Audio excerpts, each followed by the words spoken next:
Hey, back at it again here at the State of Football. Hey, it's Tuesday, August 24th, 2021, Season 2, Episode 17, Part 276 of the State of Football. Very emotional day here on the State of Football. Hopefully, you guys can hear me nice and clear out there as I broadcast live from the Jersey Shore around the universe. And it feels like forever since I've been here on the show on Thursday. Big Law holding it down Football Friday, and then of course Lorenz Linebeber and Ralph Entry filling in yesterday. I appreciate that. Man, we lost Danton Barto, a good friend, a great man, a husband, a father, a coach, and we're going to talk about Danton for a significant part of the show here. Before we do, I do want to just, and I don't mean to glance over it by any means, because Danton really hits home, and we're shaken by it here at the NFL Draft Bible. So Floyd Reese, another great man and football individual, also passing away over the weekend at the age of 73. Of course, a 19-year GM of the Houston Oilers, Houston Texans, Super Bowl appearance, drafted guys like Air McNair, Eddie George, the Freak, Javon Curse, Albert Hainsworth. I'm sure we'll chop it up a little bit with Russ Lande when he joins us about the impact that he's left in the football world and the world in general. And then I just, right before coming on the show, was reading about Tom Coughlin's wife, Judy, and how she was diagnosed with supranuclear palsy, a rare brain disorder that causes problems with movement, walking, and balance, and eye movement.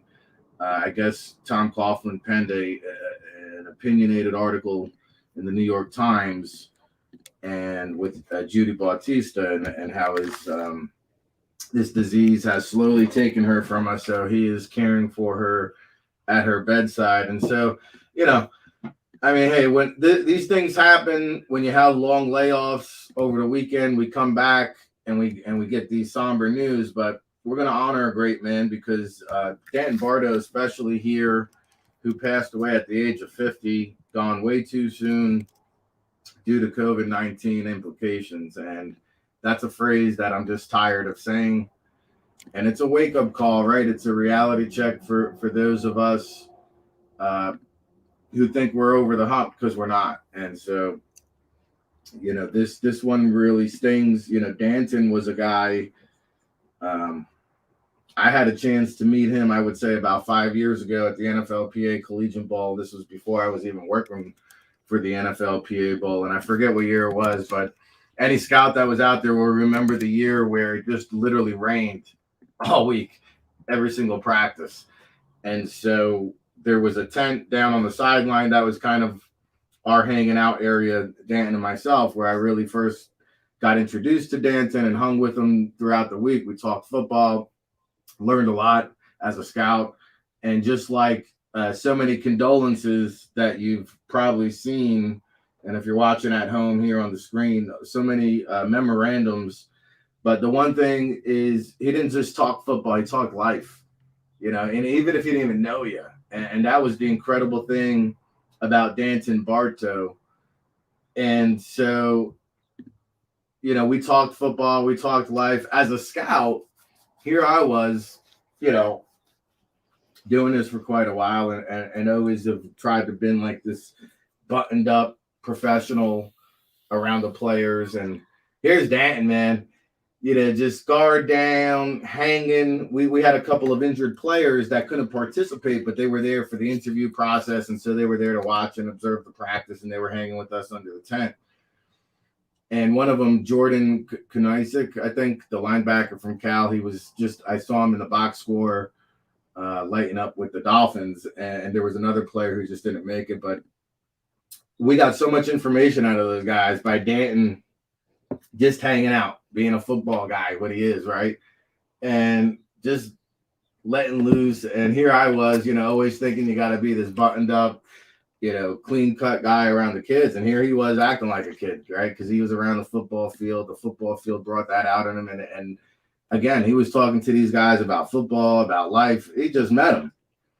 And I think that's the common denominator when you look around. People leaving comments. It wasn't just a coach. He was a friend. He was somebody always looking out for you. What he did on Twitter too, just recently. I mean, all the advice that he's putting out there for the younger aspiring scouts, and I've seen all his interactions and his communications talking about a guy. He didn't have to do any of that. I mean, here's somebody that just wanted to be around football. In fact, his last tweet was a retweet of him coming on this show. That was the last tweet. And, I went back and watched, our good friend Neil Stratton had Inside the League, 18 minutes of Danton Barto at his Inside the League Combine seminar about 3 years ago. Just, a little taste of what Danton's about.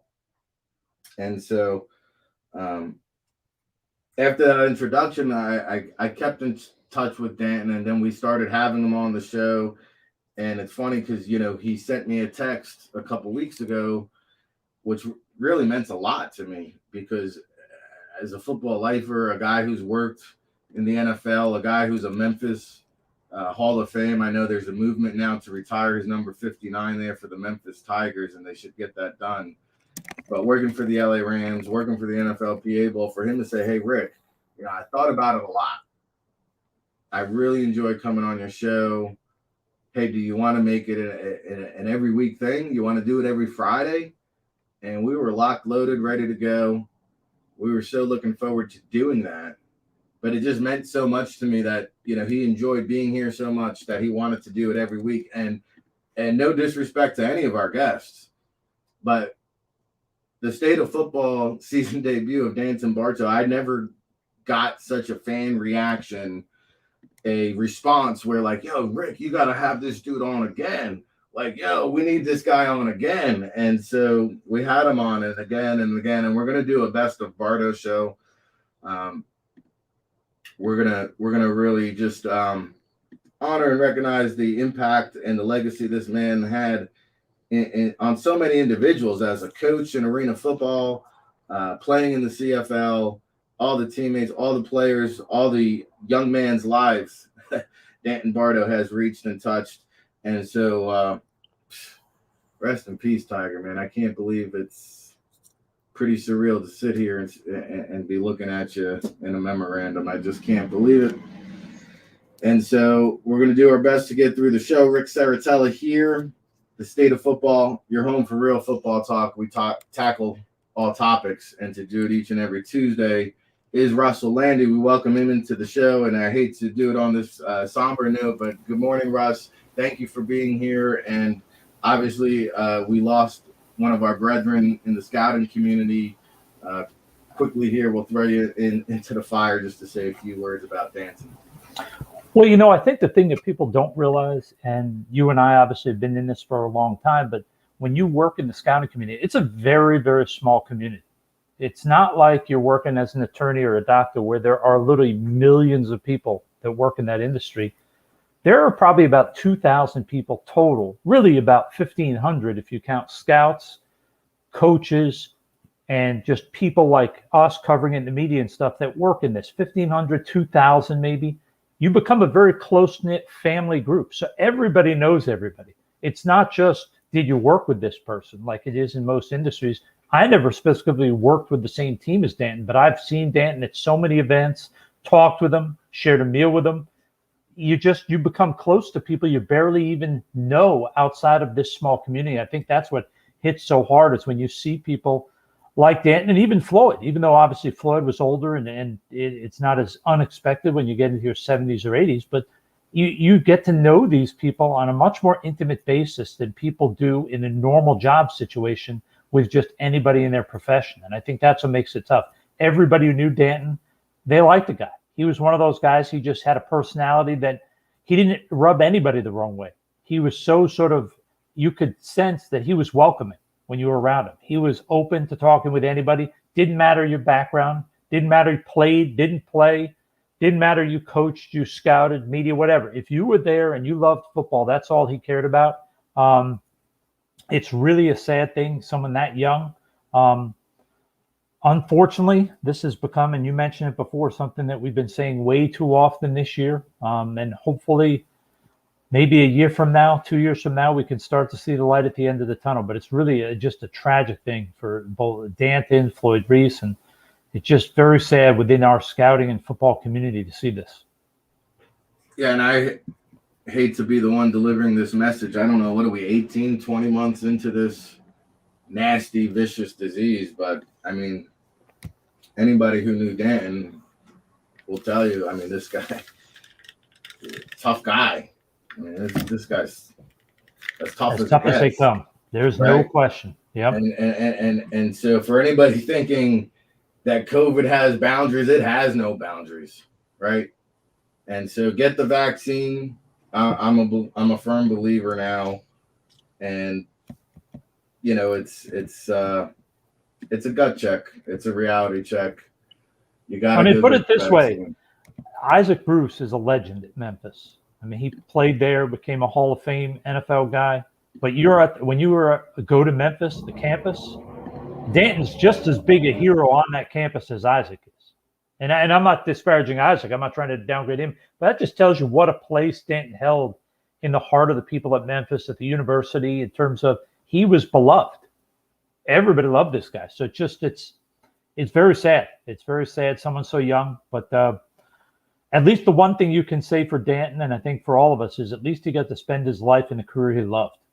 And at least he was happy doing that. He was happy sharing his love for the game and being around the game that he loved and brought him so much happiness throughout his adult life. A lot of people don't have that fortune, and he did. So there's at least one thing you can look at and say, it may have been shorter than any of us would have wanted, but at least we know he enjoyed his life in terms of being able to work in football, which we know brought him so much happiness. Yeah, gone way too soon. Danton, Tiger, brother, we love you. We miss you.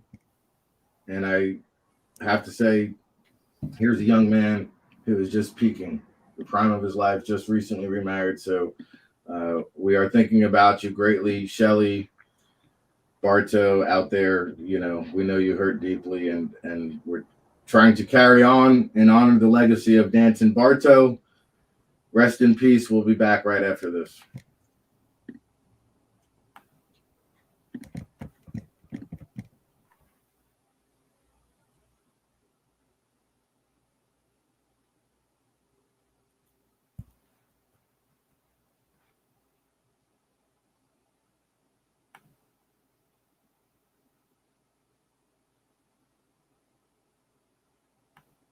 Coaches and the people.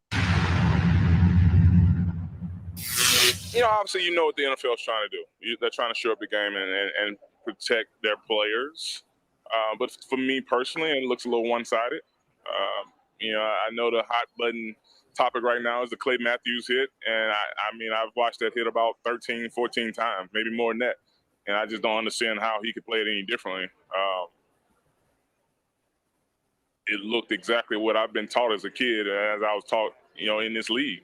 I don't know. I think we got to play it out and just keep playing the games. And I think everybody's trying to get it right. I think player safety is obviously on the front burner for all players, coaches, and the people that, you know, set up the rules of the game. And so we'll just see how it gets, you know, how it gets officiated as we move forward. It's hard. It's hard to referee a game where big men are moving so fast. It really is. And some of the hits, you mean, you slow them down and you see why they're called, but full speed, you don't see why they're called. So it's tough. I mean, these officials have a hard job to do. It's a little more complicated. The game is quicker, faster. Guys are stronger. And unfortunately, you can't time everything out perfectly. And, you know, sometimes things are going to happen on the field that are unintended, but, you know, they happen. Going process to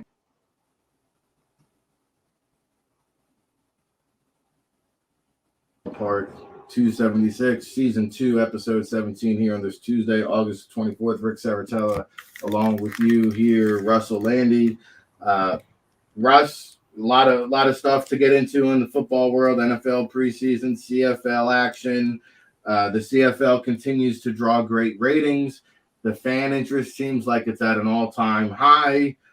Thoughts and reaction from this past week of the CFL?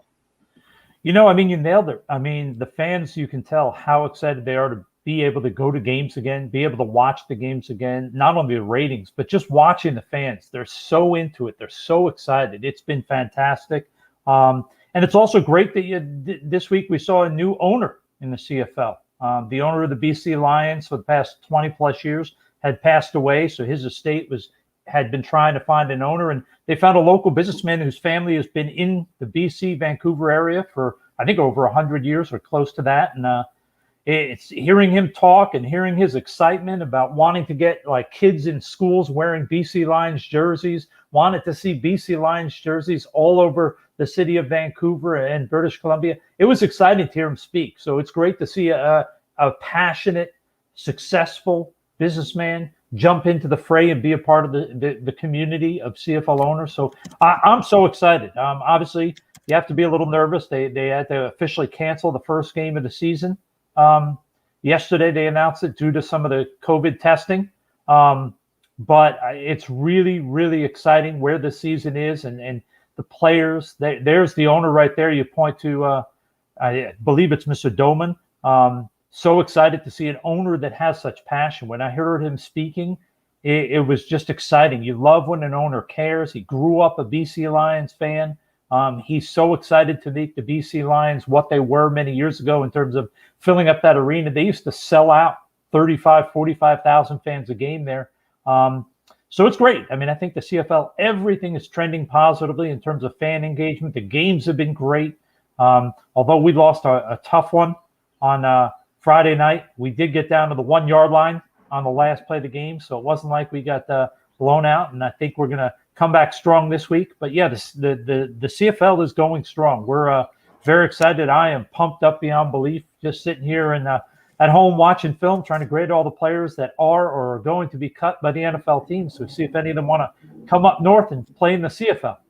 Well, that's a great transition into my next topic. But, you know, Russ Lande here with Ric Serritella. So I was traveling over the weekend, Russ. I got up to Rutgers. I got over to Villanova at Ocean City, got to see some scouting trails. And now I've got my mom in town visiting. So I had a catch-up, list to do this morning. I did see the highlights of the tough loss that Montreal had. I did not see the BC Lions new owner, so I appreciate that update. That is exciting news.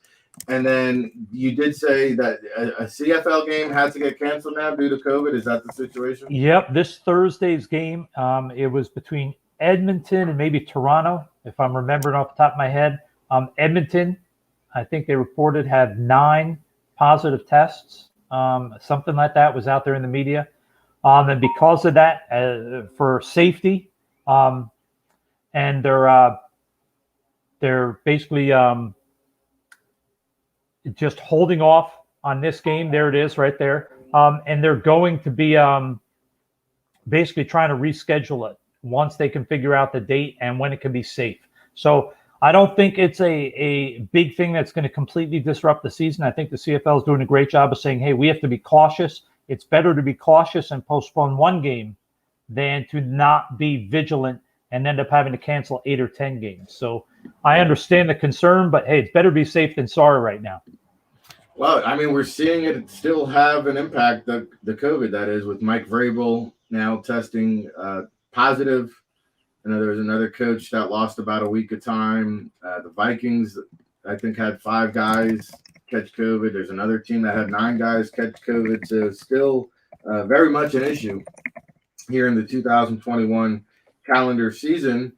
And so you mentioned the cut downs. Let's talk about that for a second, Russ, because now we have, what is it? I think 2 weeks of preseason action in the books. So another 2 weeks plus the Hall of Fame game. Yep. Right. So another wave of cuts coming this week. We talked about Danton Barto and him passing forward the knowledge of scouting and the process. Talk to us about the process as your role for the director of U.S. scouting for the Montreal Alouettes as these cuts are happening, transpiring. How does the watch list work? Obviously, there's a lot of preparation before the cut down cycle begins, but just kind of give us a bird's eye view for those curious at home? Well, for me, sort of being not just the director of U.S. Scouting, but also because I worked in the NFL and know so many NFL people, one of my main responsibilities over the last basically 2 weeks is I talked to every team in the NFL.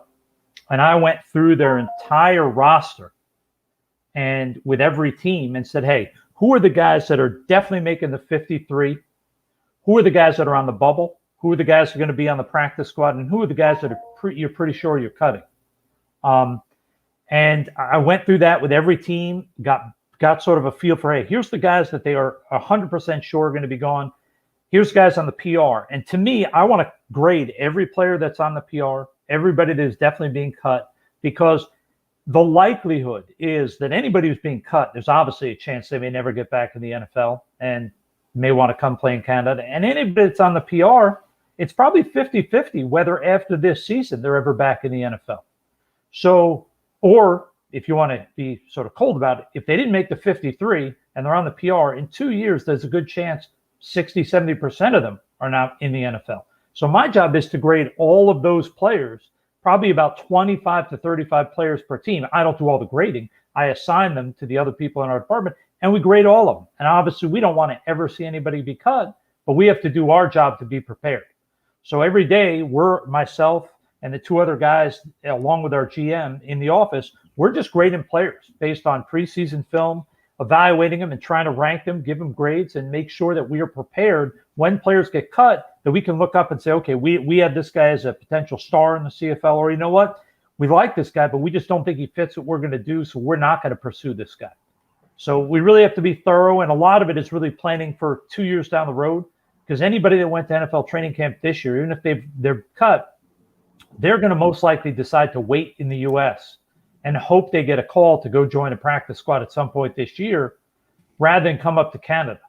They're going to sort of wait. So most of these, we're looking at guys for next year or the year after. But it's important to be thorough, get all these 700 players graded, and get reports in the system so that next year, if a guy calls, we have their bio, their report right in front of us. No, it's a great point, because scouting for the CFL is partially recruiting too. And so you got to find out who's available. Then you got to find out if they're willing to come up north. Well, one of the great lines I heard when I first got up there, and I didn't really understand it, was the GM at the time, Jim Pop, had said, it's not always, you're not trying to find the best player to play in the CFL. You're trying to find the best player that is willing to come to the CFL and can get into the country, because they do have restrictions, not just now due to COVID, but normally they have restrictions for being able to get a work permit based on a number of different factors. So oftentimes you have a guy that you really want to bring up there and he doesn't want to come. He's nervous about going to another country, which I understand. Trust me, every time I fly up there, even going through customs and I have my work permit, you still get nervous. It's another country. If they see one thing different, then you're out. So I get that. But you do have to recruit. And that's one of my big things, being the head of U.S. Scouting, is I talk to the kids and try to explain to them not just the beauty of the CFL, but of the country, the people, why you would want to be up there, and how you can make it a permanent place during your career. A lot of players come up there thinking, I'm just going to be there for the season and go back to the U.S.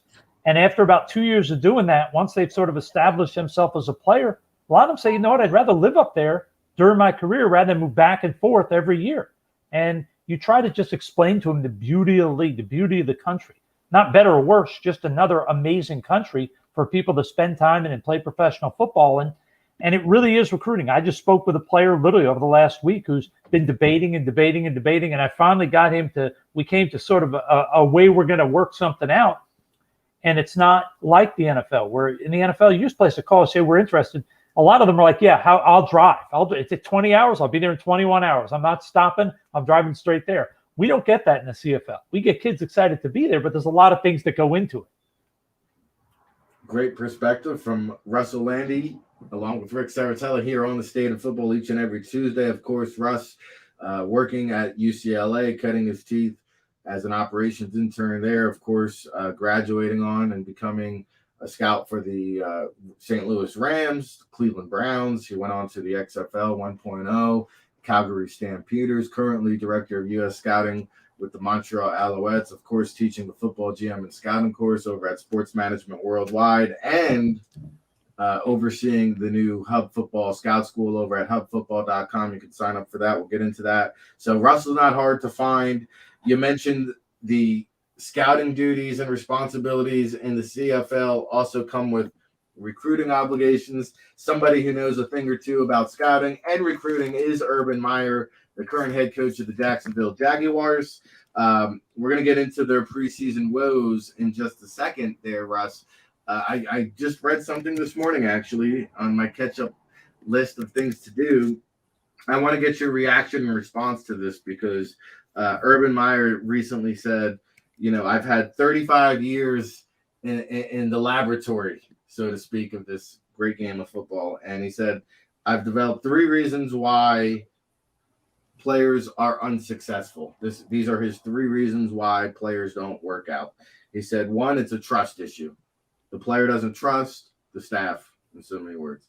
2, it's a skill set issue. And not necessarily that he's not competent, but maybe the system or the skill sets that's required for him to succeed with a particular organization, or just what they're asking him to do doesn't match up with his skill set. So that was the second thing. The third one was a conflict.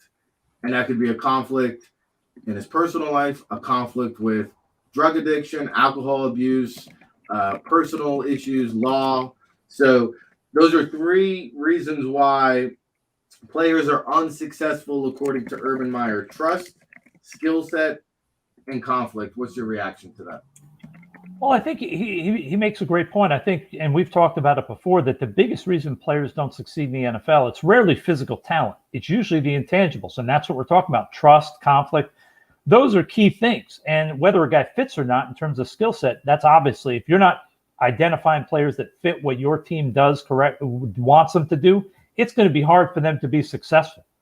So I agree with the way he's saying that. It's going to be very interesting to see how he does with the Jaguars. There have obviously, Jimmy Johnson being one, there have been some incredibly successful NFL coaches that were college coaches. But there have also been a lot that have not been able to make that transition. So it's going to be really interesting to see how Urban does there. I'm always reminded when a coach comes from college where he was a superstar and gets to the NFL. And one of the things I'm always reminded of is a famous line where a guy, I don't remember who it was, said, it was in college, when you win, you constantly get the best players because your recruiting improves and you can just pick and choose the best players. In the NFL, it's different. When you win, you pick at the end. You're at the end of the first round, so you don't get the best players. So you can't just out-recruit people. You also have to out-scout them and do a better job in personnel. And I think that's always a great challenge for guys coming from college to the NFL, is figuring out that sometimes they have to find ways to be more efficient in other areas. It's not just winning with talent. So I'm excited to see Urban. You always like to see a coach who is super successful everywhere he's been make the jump and take the challenge of the NFL. I can't wait to see how it turns out in Jacksonville. Yeah, it's such a kind of lightning bolt type of figure because it seems like, everybody's either slewed to one side of the scale or the other. Like they either think it's going to be an arousing success or a monumental failure. Either Steve Spurrier or Jimmy Johnson. And he actually had recently inducted Hall of Famer Jimmy Johnson come and speak to the Jaguars about accountability inside the locker room. When you lose, it's not just up to the coach, but some of the accountability to the players. And we talked about players not fitting. He also cut Tim Tebow this past week, and I'm going to file him into the skill set of not fitting into what they were asking him to do. And I saw one play where Tebow, he cannot block at all. It's an embarrassment. So Tim Tebow, that experiment's gone. The play calling has been under scrutiny after 2 straight preseason games of Trevor Lawrence being unable to move the ball. The offense being described as very vanilla. But I'm curious to get your thoughts again on just kind of the wordplay from Urban Meyer and down to his coaching staff, kind of calling the quarterback competition an open competition, and that they haven't announced the starter, whether it's Trevor Lawrence or Gardner Minshew. Come on, Russ. Are we serious? Well, I think the reality is, and this is my guess, I haven't spoken to anybody there on this specific issue because I would never ask one of my people there to comment on it because I don't even want to know. I don't want to misspeak. My guess is, like every rookie, you don't know until they're in your building. No matter how much research you do, no matter how many interviews you do, you don't know until they're in your building how quickly they're going to be ready. And my guess is with Lawrence, he came in and he's working, he's doing everything they're asking, and they're trying to figure out as an organization, is he ready to be the guy behind really a bad team? I mean, this is not a good team. Do they feel comfortable that his being out there, even though obviously you learn when you play more than you learn when you sit, but do they feel his being out there could impede him if he has to play behind a bad offensive line and things of that nature? Or are they better letting him sit until they can improve and he can also continue to learn while they do that? I think they're trying to figure that out. I think they would also love to see if they could somehow get some value for Minshew. If Minshew were maybe to start the first 5 or 6 games and maybe he plays well enough that maybe they could pick up a 3rd-round pick for him and get some value for it. So I think there's a lot of things going into it. I think there's no doubt that Lawrence is the guy, obviously, for the next 10 years, they hope. But at the same time, I think that it's not a good enough team that they feel that just plugging him in, all of a sudden they're going to start winning more games. I think they realize there's a lot of holes on this team, and I think there's some concern that they don't want to put the kid's future at risk by getting him pounded behind not a particularly good offensive line. Fair enough. Interesting points. Russ Lande, Director of U.S. Scouting for the Montreal Alouettes, along with Ric Serritella here on the State of Football, part of the Fan Nation Network on Sports Illustrated. And if you were watching at home, you saw the Jaguars highlights there against the New Orleans Saints, Russ, and, Coach Sean Payton saying, hey, he sent out a tweet with the empty seat that had previously been occupied by Drew Brees for the previous 16 seasons being empty, and texting Drew saying, hey, I miss you, bud. But being on the record saying we especially miss Drew Brees during those 2-minute drills, right? Because of the decision-making of confidence level and accuracy of knowing where to go.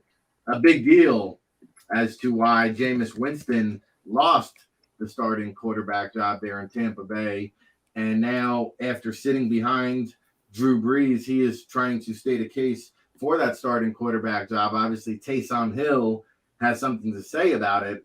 And depending on who you talk to in the media, this is one quarterback job up for grab 50-50. I think I know which way I'm leaning. I'm curious to know which way are you leaning based on what you're seeing and hearing between Jameis Winston and Taysom Hill in New Orleans, Russ. Well, I'll say this. As an outsider, I think the Saints coaching and scouting department would love it to be Taysom Hill, because this is a guy they've been sort of developing as their sort of unique guy and sort of teaching him to play quarterback at an NFL level after being sort of a running athletic quarterback in college. But I think when you watch them, even if you're not a huge Jameis Winston fan because of his history of turning the ball over at a high rate, when you watch them in the pocket, there's a comfort level with Jameis. He seems much more comfortable as a pocket passer, much more comfortable doing the things you want a quarterback to do as a pocket passer.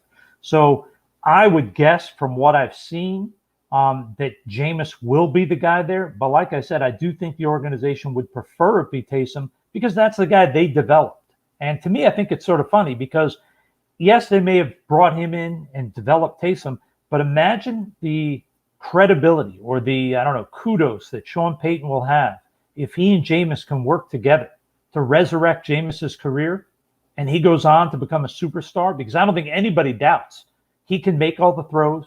He's a big, strong kid. He seems to have a natural leadership ability amongst his teammates. Can they get him to be a consistent player and avoid the turnovers? If you do that, all of a sudden you go from the man who had Brees and everybody says, oh, it was easy to win the Hall of Fame quarterback, to finding a guy that was discarded by another franchise and turning him into a productive quarterback. So to me, I think it's really interesting. I have a feeling it'll be Winston. And you know me, I'm not a huge fan because I do think he turns the ball over too much. But to me, that's a guy worth rolling the dice with. If those are your two options, I'm going to go with Jameis every time. Well, we saw him throw for 5,000 in the Tampa Bay offense. I don't know, dare I say 6,000 with the New Orleans Saints? My guess would be, if I were to bet, I would guess it'd be more like 3,800 to 4,000. Mm-hmm. Because I think what they're going to try to do there, and part of what is sort of the rebuild of Jameis is if he wins the job this year, it'll be his first year as a starter since he left Tampa. I don't think they're going to throw him to the Wolves and say, throw it 50 times a game. I think they're going to try to be efficient. I think they're going to try to not run the ball to be a running team, but just allow that offense to be a little bit more two-sided, run and pass, so that all the pressure is not on Jameis right off the bat. Now, later in the year, as he gets more comfortable and is having the success that they anticipate he will, I could see them moving more and more towards a passing offense. But I think that there's a really good situation set up for Jameis and a great situation for the Saints. Not many times does a team that loses a Hall of Fame quarterback have a former number 1 overall pick that's under 30 in their building, willing to do the work to try to become that guy. Now, I'm not saying he can become that guy, but it's at least an opportunity you don't often get. No, you got to give Jameis credit for eating a slice of humble pie, sitting a year, doing the work. His QB drills have become somewhat infamous there on social media. I always get a kick out of that. Russ Lande, along with Ric Serritella, breaking it down. NFL preseason, 2 weeks in the books. A lot of cuts coming down the wire. Those of you who are cut, go to hubfootball.com if you want to get another chance to work out in front of NFL teams ASAP. Big shout out to Tom Goodhines, Senior Vice President of Hub Football, in the chat room. Brian Beasley, good morning to you. Craig T. Smith, always good to see him.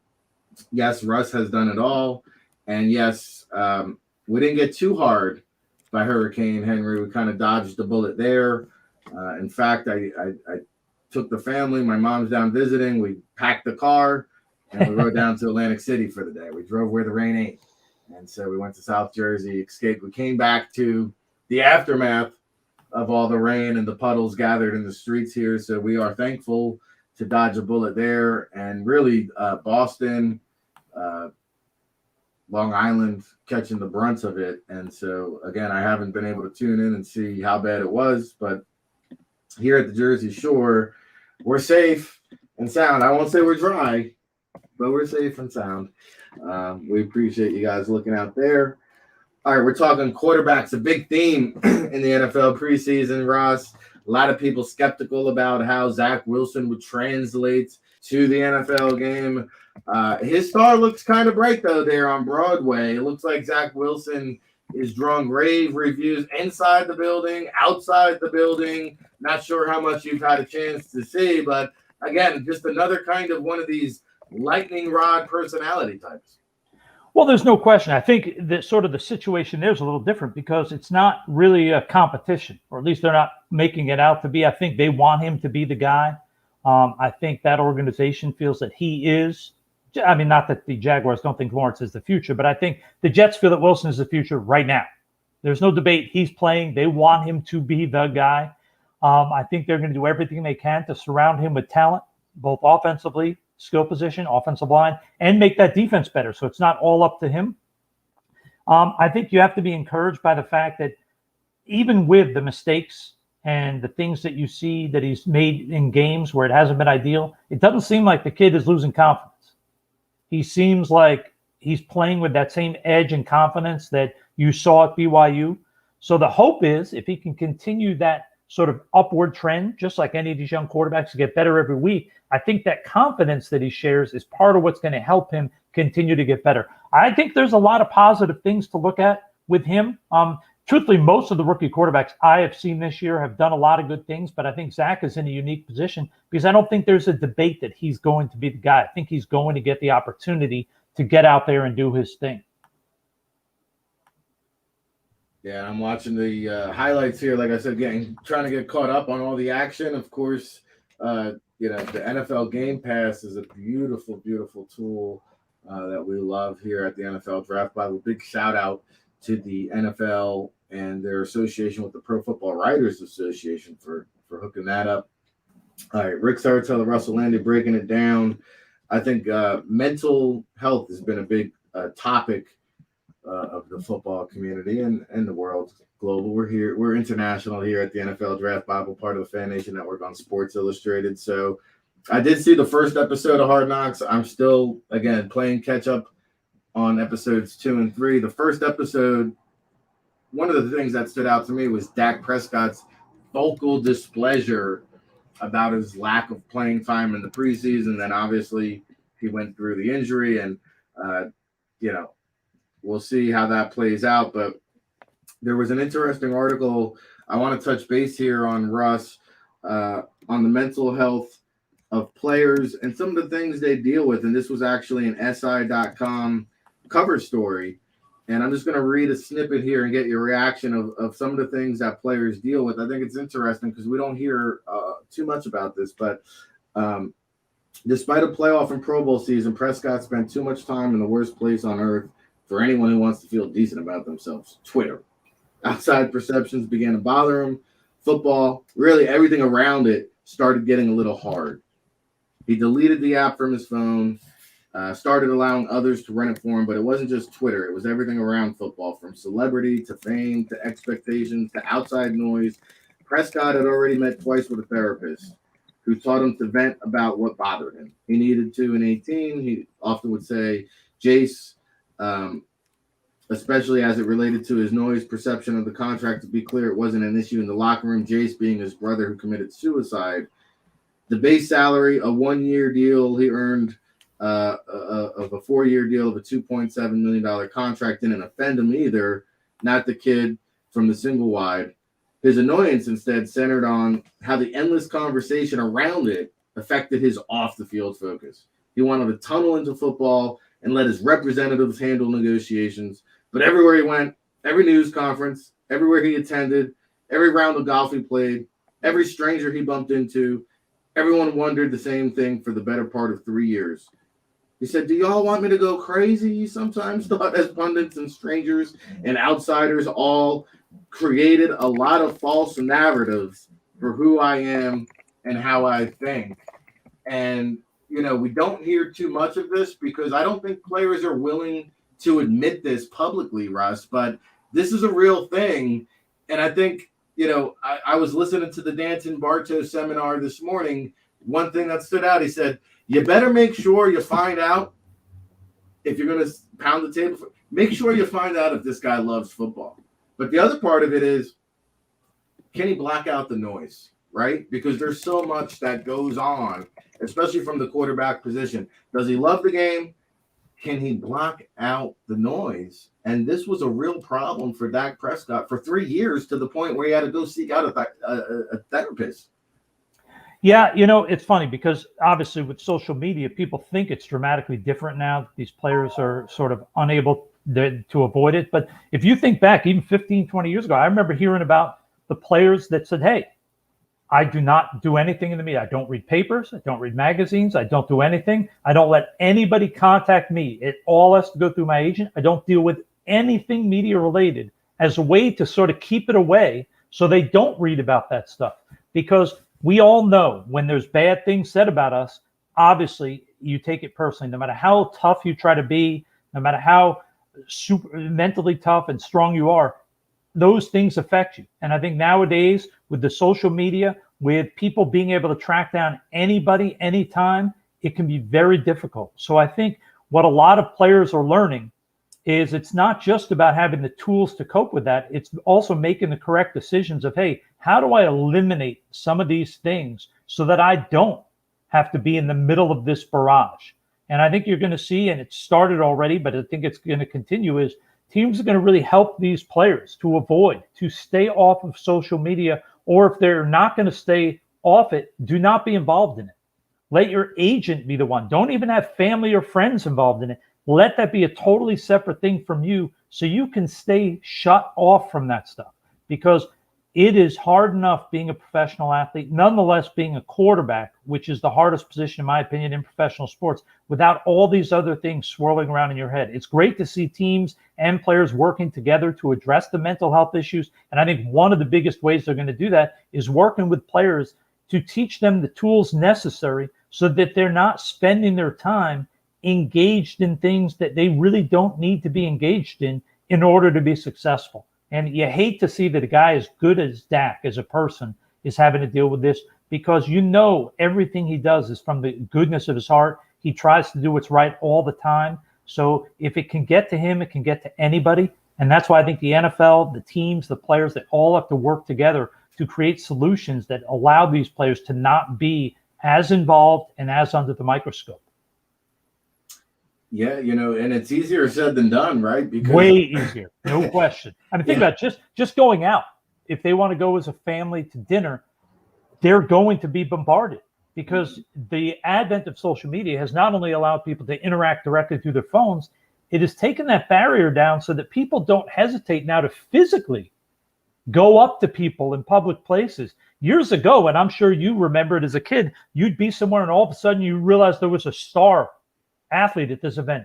Never in a million years when I was 15 or 18 would I walk up to a star unless there was a line, like a pre-marked area where you could walk up and meet. I would never walk up just out of the blue and assume it was okay to do that. But nowadays it's accepted.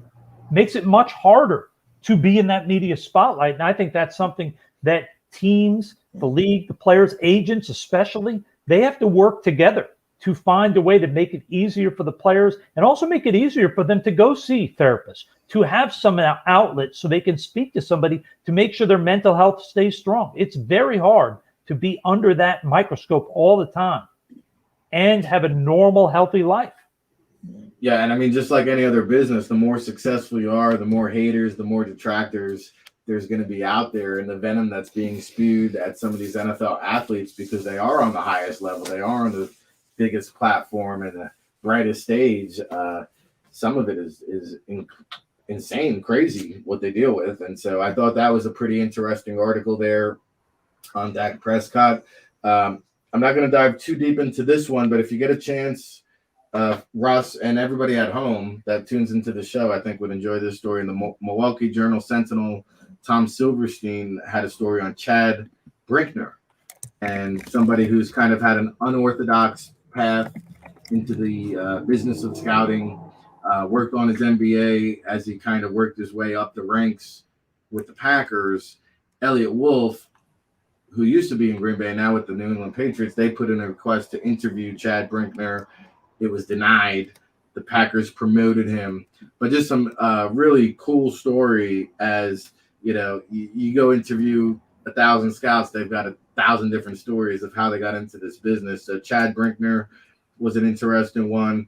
I told you, Russ, I've been kind of busy traveling and doing the family thing. And I did, however, get a chance to hear your podcast with Alex Brown that everybody was ranting and raving about because they're like, hey, Russ is dropping gems on him in this show. And had an opportunity to listen to that in its entirety. I definitely highly recommend it. It's another hour of power of educational. It's a tutorial Tuesday each and every Tuesday with Russ Lande. But your hour with Alex Brown, I definitely, I always learn something from you, Russ, but also a lot of good refreshers and reminders as we get ready to start the football season, just in terms of overall philosophies, theories, mentalities that you've kind of developed over your years of scouting. It was a really unique one for me. I mean, obviously I've done tons of interviews, tons of podcasts and things of that nature, but to do it with somebody who's the head of recruiting for a major D1 school was really interesting because he comes from a very different sort of background, even though he was one of my students way back when, and we have a great relationship and we talk pretty regularly. It was interesting just to hear how they do things on a recruiting level, because it's very different than what we do in scouting at a professional level. So I learned from Alex some of the unique things that he does that I'm going to try to impart into what I do to make us more efficient with the Alouettes. And I think I was able to sort of give him some ideas and sort of tricks of what we do in terms of to be more efficient when we're doing live scouting and things like that.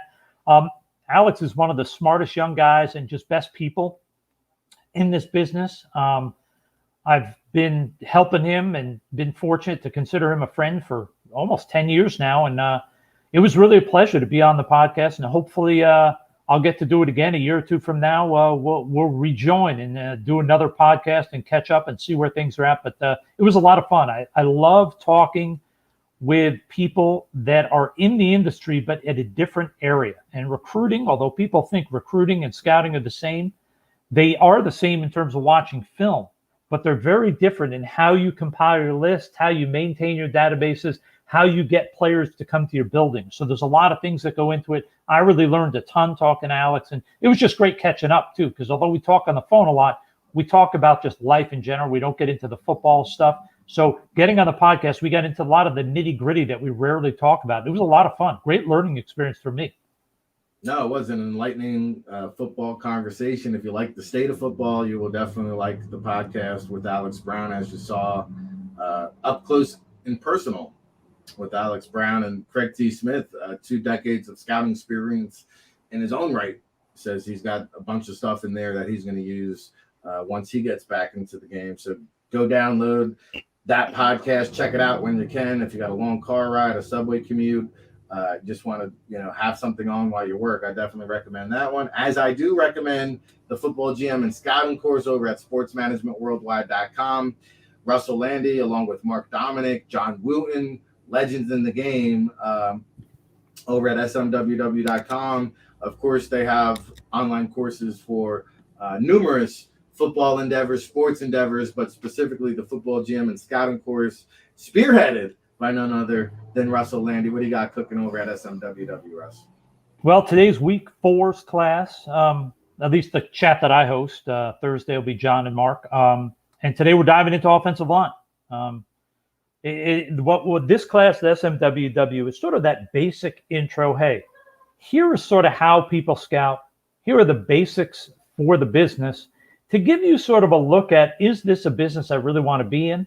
And if it is, here's sort of the basics for how things are done. Here's how organizations are structured. And it also gives you a chance, we do some informational interviews to talk with people in the industry to start figuring out, hey, how can I move somewhere in terms of moving up the ladder, getting involved in high school or college football? And it just gives you sort of that entry to the sort of industry look at how things are done. You're not going to take the 8-week course and all of a sudden, boom, you're working in the NFL. But what it's going to do is it's going to make you realize, is this an industry I want to be in? And if it is, what are the steps necessary? What has Russ taught me the steps are to start the journey to work in football and maybe eventually work in the NFL? And this will be my 14th year doing it. Love doing it. We have a lot of fun. And it's been a great sort of learning experience, I think, for them, but also for me. I've learned a ton of scouting that I never, ever would have known if I wasn't there teaching the course every week. So I love it. It's a ton of fun, and it's really led me to some amazing things. No doubt about it. And I love attending the Sports Management Worldwide Combine event each and every year. So hopefully that'll be back, which could be the last year in Indianapolis. Well, that's a story for a whole nother show that we'll get into. But Russell Lande, Ric Serritella breaking it down here on the State of Football each and every Tuesday. And if you graduated from the Sports Management Worldwide Football and GM class conducted by Russell Lande, then you could be eligible for the inaugural Hub Football Scout Camp that's coming soon at the next Hub Football event. The first one is going to be very limited. It's going to be available to Sports Management Worldwide graduates, but it's going to kind of take the next step, right? You get the online seminars, you take classes virtually, you get to ask Russ and Mark Dominic and John Wooten questions each and every week. But this is a different experience, Russ, because you're actually in the field, cutting your teeth with pro scouts, yourself, myself, real NFL scouts. They'll all be there on location. Tell us a little bit about this unique experience you've got cooking. Well, I think you stated it perfectly, sort of taking the next step, which is, yes, the online course for SMWW is sort of a great primer. It gets you it sort of opens your eyes, tells you what it's about. And if you're still interested and you say, you know what, I took that course, I really think I could watch football and do this for a living in terms of enjoying it. The next step is, okay, let's really get into the nitty gritty. So what we're going to do at the Hub Scout Camp is we're going to have, it's sort of a 2-day event. You come in the day before, the on-field stuff, and that night we're going to spend 3 or 4 hours in a classroom. We're going to break down one position at each camp. So we're going to maybe focus on running backs. We're going to watch film for a good hour, hour and a half. We're going to sort of break down film. I'm going to have a cut up put together, and we're going to look at, hey, here's how, when I watch a running back, I grade his feet. So here's a guy, here's good cuts, here's bad cuts. Here's guys in pass protection. Here's guys running routes. Here's guys to sort of teach them the real fundamentals of grading each position. We're going to do one position each time. Then we're going to go from watching the film to Q&A. You're going to ask me about what we just saw, find out about it. Then when we do that, once we're done with that, in addition to having a guest speaker every time, we're also going to sit down and say, you know what? About 20% of NFL scouts have never actually measured a guy because they were hired directly as scouts from college. They've never measured. Well, we're going to teach you how to measure. The proper way to measure height. Obviously, anybody can get anybody to hop on a scale, so the weight's not a big issue. But height, hand, arm, and wingspan are key things to learn how to do. Then we're going to actually have all the people that attend take the Wonderlic. We're going to teach them how to administer the Wonderlic, teach them how to grade the Wonderlic. We're going to also sit down and sort of give them some of the finer points of what it takes and the proper ways to interview prospects. So we're going to do all this the night before the on-field work. And we're going to sort of also show them, hey, this is how we're going to work tomorrow when we get on the field. Tomorrow when we're on the field and we have to sort of sit down and watch the players that are being worked out, we're going to show you how to scout live. We're going to give you some tips, some pointers, so that when you go out on the field, you can actually take notes on the players working out right in front of your eyes. You're going to learn what professional scouts do when they're at a live event, because it's a lot harder to scout live. There's no pause button. There's no rewind. So we will teach you the little tricks to how to do it as efficiently as possible.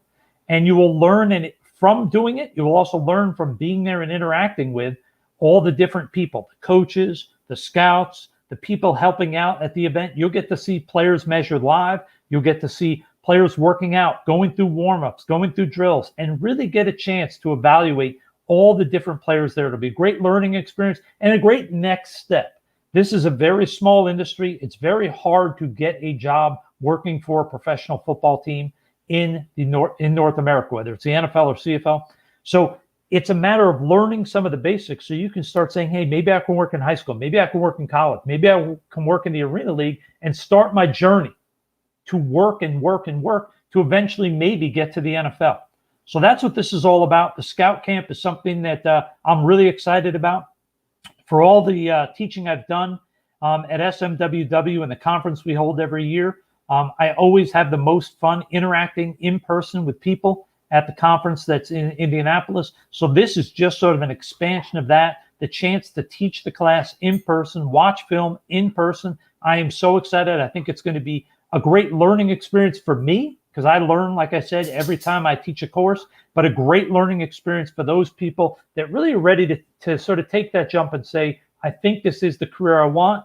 And here is what Russ is teaching this sort of 2-day period about the basics of scouting one position. Yeah, the Scout Camp presented by Hub Football featuring Russ Lande. You see it there on the screen if you're watching at home, the State of Football, part of the Fan Nation Network on Sports Illustrated. And I always learn going out to the Hub just from the individuals walking around, because there's always a handful of NFL scouts, CFL scouts, former GMs hanging out. You get to sit down, pick their brain a little bit, chop it up. Hey, who doesn't like chopping it up with Russ Lande? You might even get me barking at you a little bit, telling you to get out of my way. So it'll be a lot of fun. I'm looking forward to that. Again, go to hubfootball.com, register there. There's a lot of interest in this thing. It's going to sell out if it's not already filled up. So what's the best way for them to get a hold of you? I guess to just apply online at this point, Russ, at hubfootball.com? Apply online, or they can go through Twitter, send me a DM. I will get back to them and sort of go from there. And I can give them sort of the insight, where it is, what's going to be going on, what the dates are. I think in the next few days, we're going to have the dates and location finalized for when it is going to be in September, what those dates will be. And by DMing me or emailing or whatever it is, or registering, we will get your name, because we may not have enough space for everybody at the first one, but at least we'll have your information. So when the second one happens in October or the third in November, we'll have your information. We'll get it to you. We think eventually this will be a 9 or a 10-week course where you come out, or a 9 or a 10-session course where you come out and you try to do all 10 positions or 9 positions, however we break it up. So this is the first one, but reach out to me, email, DM, or through registering online, and we'll get your information. We will tell you when it's going to be, when the events are going to be, and what what's going on so you can get in the mix and try to be there, because I really think this has a chance to really help people on their journey. No doubt. Indeed. I actually think that this is going to be kind of a backdoor way into the scouting world, just like the hub football has sprouted almost in a way, a backdoor for street free agents to get looked at and seen by NFL players. I mean, when you're out there in the field, mixing it up, talking and communicating with the people that are walking in the shoes where you want to be in, it's a good spot. And so the hub is not a public event that's just open to anybody. It's private, it's secured, and if you want in, this is a great ticket to punch your way into the football industry. And how much you paying Craig T. Smith here, Russ, in the chat room? He's so lucky to have you as a friend, the greatest guy on the planet, and such a great personnel, man. Hey, Craig T., check is in the mail over here from Russ Lande. Well, I just love it because Craig's up there in Canada, and he's watching all these NFL preseason games, and I'm trying to grade all these guys off film, and I get a tip. I'll get a text. Hey, Russ, I just finished watching Cleveland versus Pittsburgh. Check this guy out. It's like beautiful. It's like, yeah, I got my list already, but if I can get a guy with all this experience and all these Grey Cup rings like Craig to send me a tip on a guy, it makes it a lot easier, because then I know, okay, that's the guy I have to look at. Even if the guy with the team in the NFL said, don't think he can play in the CFL, that's nice to know, but you're an NFL scout. Not that you're not good, but you haven't scouted in the CFL. You don't know what plays and what doesn't. Craig is not only scouted, but you can see right there the picture. Craig's held the Grey Cup.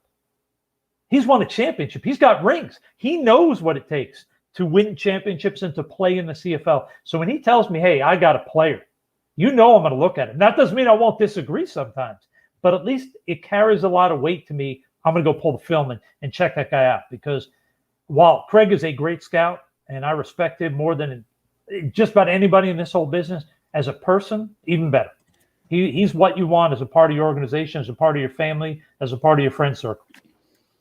No, you won't run into too many people like Craig T. Smith. And I see Coach Jimmy Johnson showering and praising you, throwing bouquets your way out there from Indianapolis as well. So, Russ, getting love from all over the country here. Although I will say you did make that quick little note about possibly the Combine not being in Indy after this year. And I know a lot of people will be upset about that, but count me amongst the people that's excited to see it move.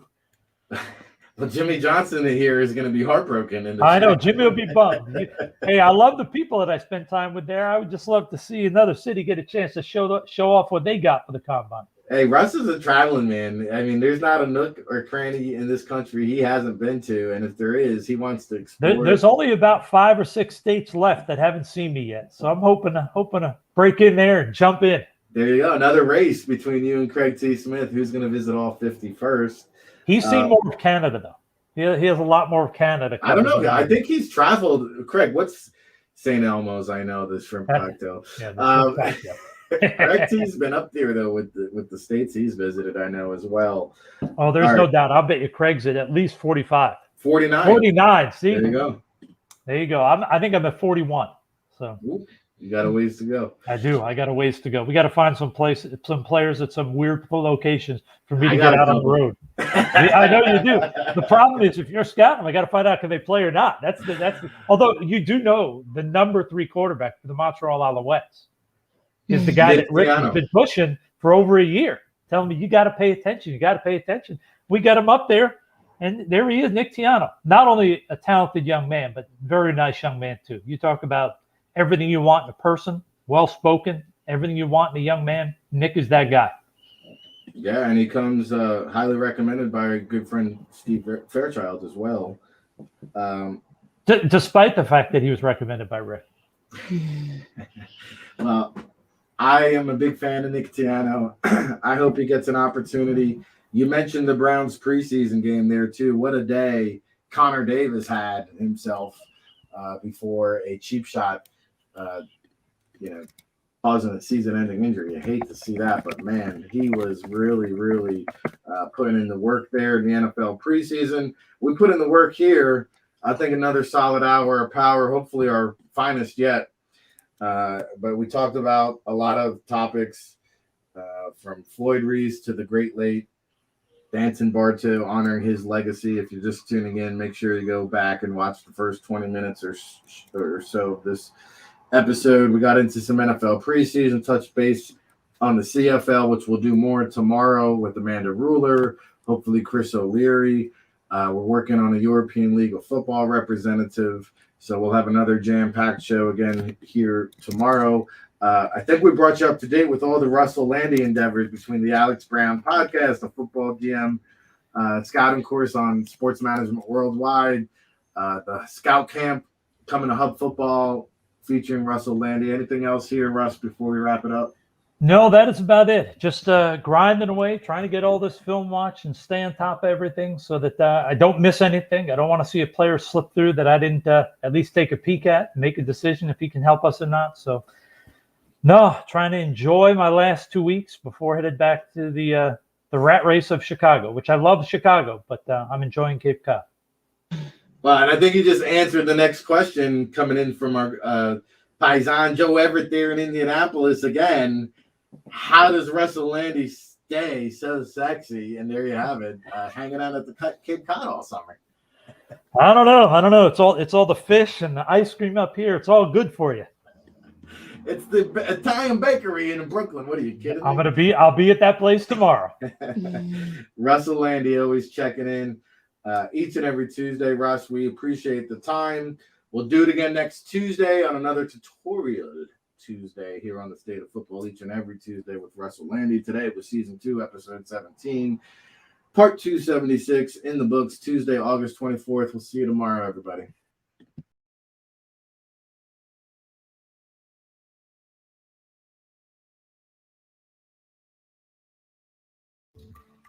Memphis Tigers fans are mourning the death of former linebacker who died of COVID-19. Clayton Collier is here now with how Danton Barto will be remembered, including for one of the last things he said before he died. Right, Clayton?